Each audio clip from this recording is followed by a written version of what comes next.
আজকে আমরা স্পেশাল চানাচুর মাখা বানাবো। তো সেজন্য আমরা চানাচুর ও অন্যান্য উপকরণগুলো নিয়ে নিচ্ছি। তো আমি প্রথমে এখন দেখিয়ে দিচ্ছি। তো সেজন্য প্রথমে চানাচুর মাখার জন্য প্রথমে আমরা নিয়েছি পেঁয়াজ, পরিমাণ মতো আমরা পেঁয়াজ নিয়ে নিলাম। তারপরে তার মধ্যে দেব হলো মরিচ।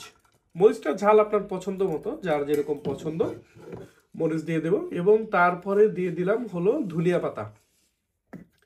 সবগুলো দেওয়ার পরে হালকা পরিমাণে একটু দিব লবণ। লবণটা হলো স্বাদ নির্ভর করে আপনার নিজের উপরে, আপনি কতটুকু লবণ খান। অনেকে লবণ খায়, অনেকে খায় না। তারপরে খাঁটি সরিষার তেল। সরিষার তেলটা এখানে খুবই গুরুত্বপূর্ণ। আমি পরিমাণ মতো তেল নিয়ে নিলাম। এরপরে তেলের পরে এটা ভালোভাবে মাখিয়ে নিতে হবে। এই যে ভালো করে এটা মাখিয়ে নিলাম। দেখতে পাচ্ছেন কত সুন্দর অয়েলি হয়েছে জিনিসটা। এরপরে এর মধ্যে আমি দিয়ে দেব রুচি চানাচুর। রুচি চানাচুর দিয়ে দেবো এর মধ্যে। আপনারা চাইলে অন্য চানাচুর ব্যবহার করতে পারেন, কিন্তু আমার কাছে রুচি চানাচুরটাই ভালো লাগে।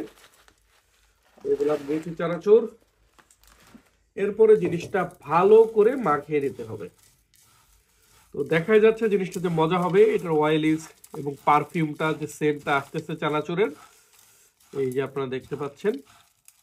তো খুব মজা লাগবে, বোঝাই যাচ্ছে। তো আমি এখন একটু খেয়ে দেখি।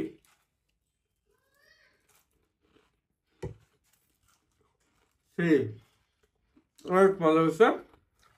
ওকে।